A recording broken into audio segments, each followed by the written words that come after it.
అధికారంలోకి ఇప్పటిదాకా ఏంటంటే ఇదే కార్యకర్తలు ఉండేవాళ్ళు, వీళ్ళ మనుషులు. ఫర్ ఎగ్జాంపుల్ ఒక యాక్షన్ నాయకుడు అధికారంలోకి వస్తే వాళ్ళ మనుషులు వరకు వెళ్ళిపోయేవాళ్ళు, రెండు అవతలోళ్ళు. ఇప్పుడు అట్లా కాకుండా నాయకులు కూడా ఊరొదిలి వెళ్ళిపోయే పరిస్థితులు తెచ్చారు.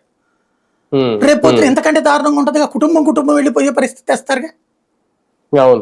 ఇప్పుడైనా సరే కర్మ అనేటటువంటిది ఎవరిని వదిలిపెట్టదు, వెంటాడుతుంది.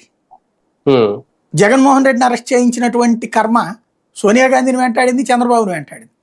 మళ్ళీ చంద్రబాబుని అరెస్ట్ చేయించిన కర్మ జగన్మోహన్ రెడ్డిని వెంటాడింది. ఇప్పుడు జగన్మోహన్ రెడ్డి మనుషులు వెంటాడే కర్మ రేపు వాళ్ళని వెంటాడుతుంది కదా. అదే కదా, రాజకీయం అనేటటువంటిది హుందాతనంతో కూడినటువంటి విధంగా ఉండాలంటే వీళ్ళిద్దరి మధ్యన సమన్వయం చేసే పరిస్థితి ఉండాలి. ఎవడు లేడు ఇప్పుడు. అలా సమన్వయం చేయగలిగినటువంటి కెపాసిటీ ఉన్నటువంటి పవన్ కళ్యాణ్ కూడా ఈ వేధింపులు మరింత ప్రోత్సహిస్తున్నాడు. పైగా దాన్ని తప్పు లేదనేటటువంటి రూట్ లో ఉన్నాడు.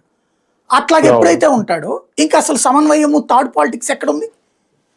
తృతీయ రాజకీయం లేదు ఇప్పుడు ఆంధ్రాలో. ప్రత్యామ్నాయ రాజకీయం అనేది పవన్ కళ్యాణ్ ఆశించాం. ఆయన కూడా దీన్ని వేధింపుల్ని దీన్ని సమర్థించుకుంటూ ఇది తప్పు లేదు ఇంకా కావాలి అనేటటువంటి రూట్ లో ఉన్నప్పుడు ఇంకా ప్రత్యామ్నాయ రాజకీయం ఎక్కడుంది? మీరు కొట్టుకు సావండి అని చెప్పి ప్రోత్సహిస్తున్నప్పుడు మీడియా, ఇంకా ప్రత్యామ్నాయ రాజకీయం ఎక్కడ ఉంటది? మధ్య మార్గంగా ఏమయ్యా ఏంది గోళలు, ఏమన్నా కేసులు ఉంటే తేల్చుకోండి, త్రూ కోర్టుల ద్వారా తేల్చుకోండి, ఏంది గొడవ అని అడగాలి కదా.